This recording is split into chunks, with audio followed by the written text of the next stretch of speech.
E agora, com você, a Palavra Amiga do Bispo Macedo. Olá, meus amigos, Deus abençoe a todos vocês abundantemente. Vocês que creem, obviamente. Eu sempre abençoo os que creem. Os que não creem, fiquem de fora. Mas os que creem, sejam abençoados em nome do Senhor Jesus. A palavra de Deus é assim, é para quem crê. Quem não crê, fique de fora. E não pode nem lamentar, porque não creu.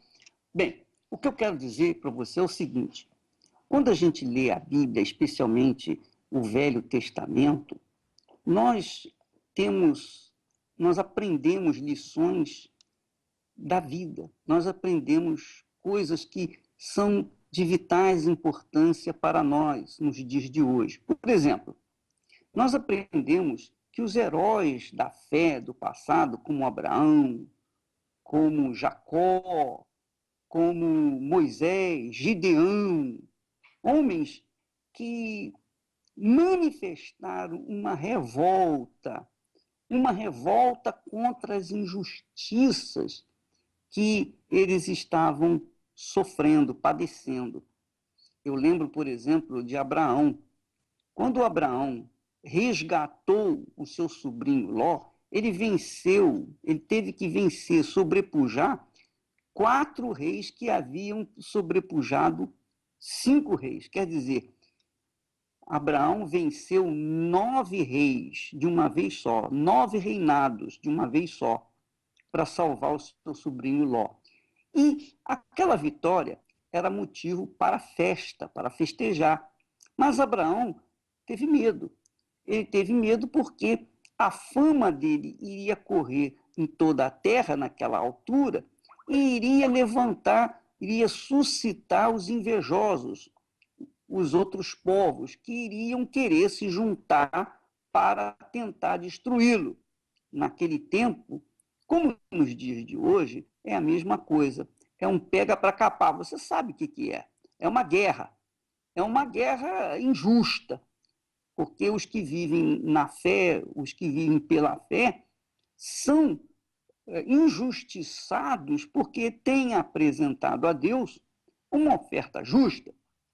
Muito bem, quando Abraão manifestou aquele temor, então Deus, o próprio Deus que o havia escolhido, se manifestou a ele, apareceu para ele numa visão e disse o seguinte: não temas, Abraão, não temas, não tenha medo, não tenha receio, porque eu sou o teu escudo. Eu sou o teu escudo. Quer dizer, ninguém vai tocar em você sem passar por mim.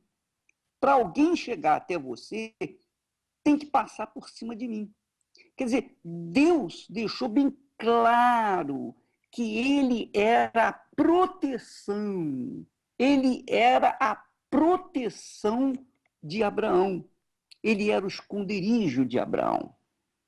E Abraão, que já estava cansado de esperar pela promessa de Deus, aproveitou a oportunidade e disse assim: Senhor Deus, o que me haverás de dar se eu continuo sem filhos? Quer dizer, o Senhor me protege, o Senhor me abençoa economicamente, mas eu ainda não tenho filho que o Senhor prometeu. Então, Abraão, ou melhor, Deus, respondeu para Abraão da seguinte forma: conduziu até fora da tenda onde ele estava, onde Abraão estava, e mandou que ele olhasse para os céus e contasse as estrelas, se é que ele podia. E então Deus lhe disse: assim será a tua descendência, a tua posteridade. Quer dizer, Abraão teve que ver as estrelas dos céus para ter a visão da vontade de Deus, do objetivo de Deus, do plano de Deus para a sua vida.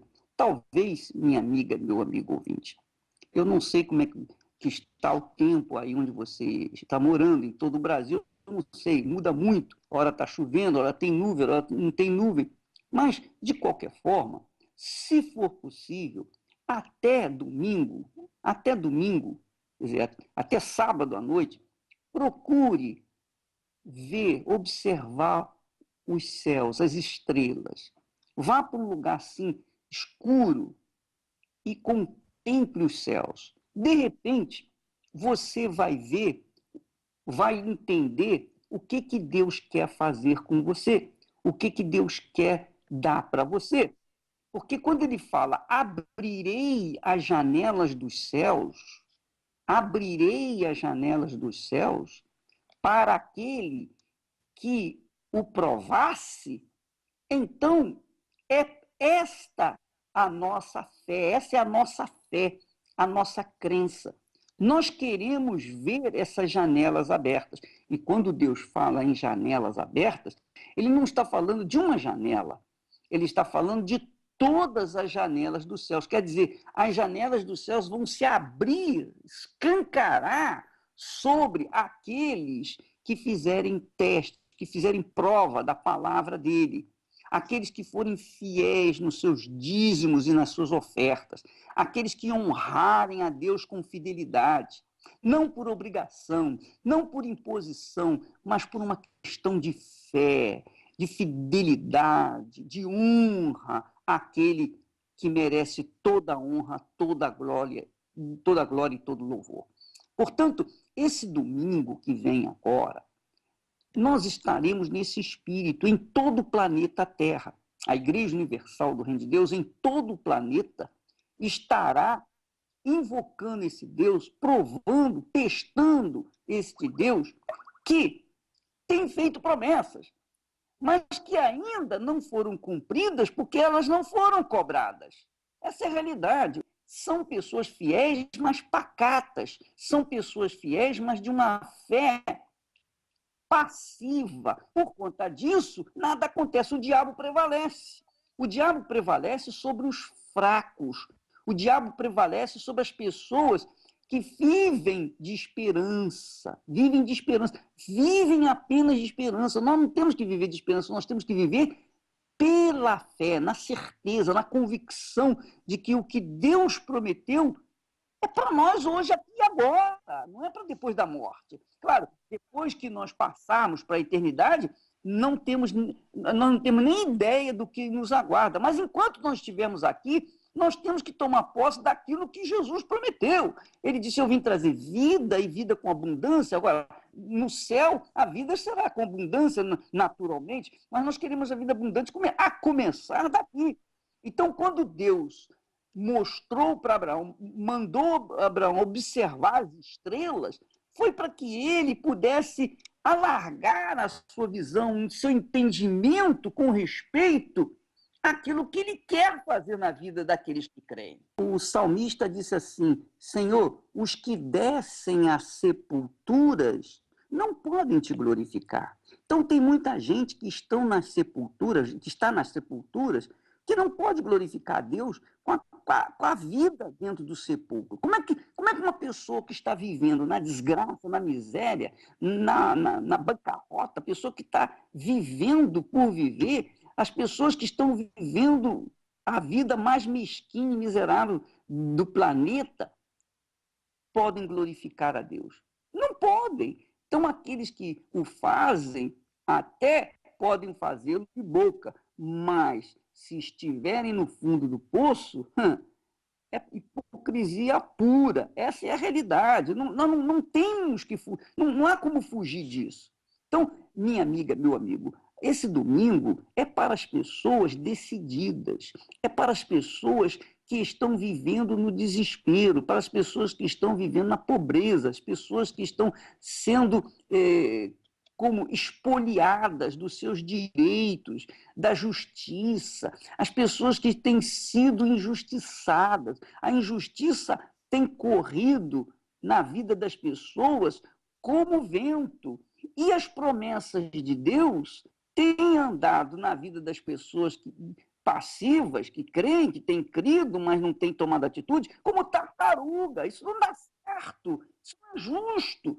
Como é que pode uma pessoa que é fiel a Deus, uma pessoa que vive fora, fugindo do pecado, que sacrifica a sua vida pela sua fé no Deus de Abraão, de Isaac e de Israel, no Senhor Jesus, e, ao mesmo tempo, carrega em si a imagem de um derrotado, um fracassado.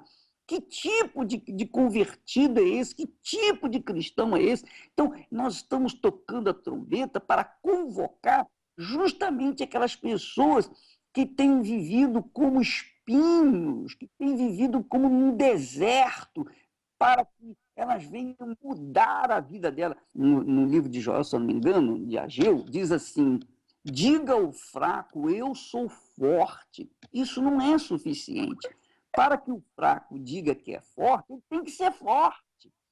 E para ser forte, a pessoa que é forte, ela é revoltada contra a sua situação, contra a sua miséria, contra as injustiças que ela tem sofrido. Ela é revoltada e ela vai em busca com o Senhor da justiça, com o próprio Deus justo, para requerer aquilo que ela tem direito. É claro, se ela não é fiel nos dízimos e nas ofertas, não tem como ela cobrar de Deus aquilo que tem de direito. Mas se ela quiser, a partir de agora, como fez Jacó, quando disse: Senhor, ele teve a visão lá no deserto, ele disse: Senhor, se o Senhor me abençoar, se o Senhor abrir as janelas do céu sobre mim, eu vou dar o dízimo de tudo aquilo que eu receber. E ele não tinha nada para oferecer, mas ele fez esse voto a Deus. Então, as pessoas que têm essa disposição, essa disponibilidade de fazer um voto a Deus, de colocar a vida no altar e dizer: ó Deus, eu não tenho nada, absolutamente nada para te oferecer, porque eu estou duro, duro, duro, duro, duro. Eu quero ver a minha vida florescer, mas eu não tenho como dar alguma coisa para ti, porque eu estou duro, absolutamente duro. Então, como é que eu vou mudar a minha vida? Então, você vai fazer um voto diante do altar neste domingo. Você vai fazer o voto: ó meu Deus, se o Senhor me abençoar, se o Senhor me der pão para comer e roupa que eu me vista, pelo menos, como foi o caso de Jacó, então, de tudo que eu receber, eu vou, os primeiros frutos, eu vou dar para o Senhor. Quer dizer, é um voto que a pessoa que está na bancarrota faz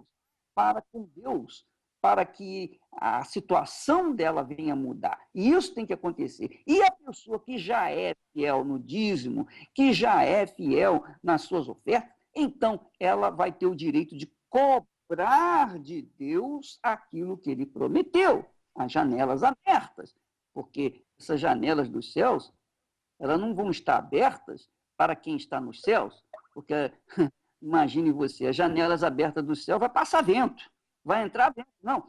Então, a pessoa que está no céu não precisa de janela aberta, porque ela já está no céu, mas as janelas são abertas para quem está vivendo nesse planeta, vivendo nesse país, nessa terra. Então, minha amiga, meu amigo, quem crê, vai conosco. Quem não crê, fica. Agora, nós vamos saber neste domingo uma coisa certa: quem crê, vai. Quem não crê, vai, mas vai ficar.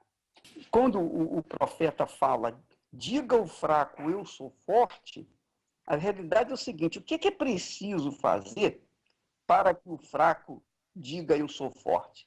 É preciso botar a boca no trombone. É preciso reclamar com Deus da mesma forma como Abraão reclamou. Abraão disse: Senhor, que me haverás de dar se eu não tenho filhos? E então Deus o tomou e o levou para fora da tenda e o mostrou: dá uma olhada nessas estrelas aí, conta essas estrelas. E Abraão então teve a sua visão alargada, ele teve uma visão daquilo que Deus iria fazer. E de fato porque a maioria das pessoas que existem no mundo, a grande maioria dos 7 bilhões de seres humanos vem de Abraão, que muita gente não sabe. Às vezes a pessoa até odeia Abraão, odeia os judeus, mas não sabe que no fundo, ele também é filho de Abraão, ou é filha de Abraão. Portanto, nesse domingo, minha amiga e meu amigo, eu quero que você vá nessa revolta, que você vá com essa fé, que você vá para tudo ou nada, para a vida ou morte. Esse domingo, nós queremos unir todas as pessoas fortes As pessoas, e fortes, eu repito, são os revoltados. Porque quem é revoltado é forte, quem não é revoltado é fraco. Essa é a realidade. É por isso que nós estamos fortalecendo o convite. Nós estamos focando esse dia 3 para que as pessoas venham preparadas por tudo ou nada. Ou é ou não é. Ou Deus faz ou Deus não faz. Ou ele existe ou ele não existe. Como é que eu vou saber que ele existe? Eu só vou saber que existe quando manifestar a sua presença, o seu poder na nossa vida. E esse domingo eu estou crendo que haverá curas, transformações de vida, haverá libertações, pessoas vão receber o batismo com o Espírito Santo, pessoas que jamais esperavam receber o Espírito Santo, vão receber o Espírito Santo nesse domingo. Esse domingo vai ser um verdadeiro que dia! Por quê? Porque aqueles que viviam nas trevas vão conhecer o poder da luz de Deus, porque essa é a minha fé. Eu estou orando para que esse dia venha acontecer coisas extraordinárias, porque na minha fé e na sua, obviamente, também, nós temos que ver coisas grandes, porque o nosso Deus é grande, coisas grandes têm que acontecer no nosso meio. Nós não ficamos satisfeitos com ninharia, com mesquinharia, não.